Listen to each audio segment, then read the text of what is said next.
మా దగ్గర ఏం దాచావు అంటూ దాస్‌ని అడుగుతాడు శివనారాయణ. నేనెప్పుడూ నీకు మంచి చేయలేదు. కానీ ఓ ద్రోహం చేశానని దశరథ్‌కు చెప్తాడు దాస్. దాంతో జరిగింది మొత్తం దాస్ ఎక్కడ బయటపెడతాడోనని పారిజాతం, జ్యోత్స్నాలు భయంతో వణికిపోతారు.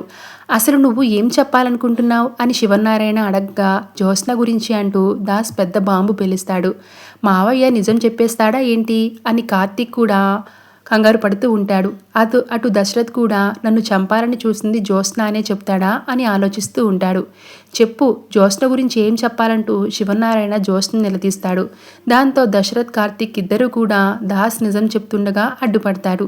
నేనంటే నా గురించి నిజం ఎక్కడ బయటపెడతాడో ఆపాలని అనుకుంటున్నాను. మరి వీరిద్దరూ ఎందుకు ఆపాలని అనుకుంటున్నారు? అంటే వీరికి నిజం తెలుసా అంటూ జ్యోత్స్న కంగారు పడుతూ ఉంటుంది. ఇంతలోనే దశరథ్, దాస్ అందరూ ముందు మాట్లాడడానికి ఇబ్బంది పడుతున్నాడు నానా, నేను పక్కకు తీసుకుని వెళ్ళి మాట్లాడతాను అంటూ శివనారాయణకి చెప్తాడు. దానికి దాస్ మాట్లాడుతూ నేనేం ఇబ్బంది పడడం లేదని చెప్తాడు. చెప్పాలనుకున్నది అందరి ముందు చెప్తాను అని దాస్ అంటాడు. దాస్ నిజం చెప్తుండగా కార్తీక్ అడ్డుపడి కాశీని విడిపించడానికి జ్యోత్స్న సాయం అడిగానని అంటాడు. ఈ మాత్రం దానికి ఎందుకు మావయ్య ఇంత ఇబ్బంది పడుతున్నావంటూ దాస్ వైపు చూస్తూ నిజం చెప్పకని కార్తీక్ కళ్ళతో సైగ చేస్తాడు.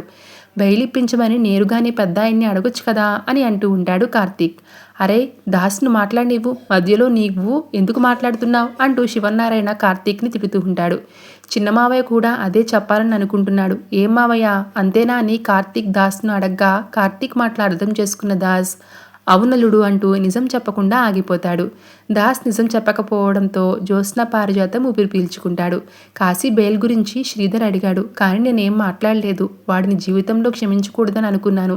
కానీ నీ మొహం చూస్తే వాడిని క్షమించాలని అనిపిస్తుందని శివనారాయణ దాస్తో అంటాడు. దశరథ్కు చెప్పి కాశీ బెయిల్ పనులు చూడమని చెప్తాడు శివనారాయణ.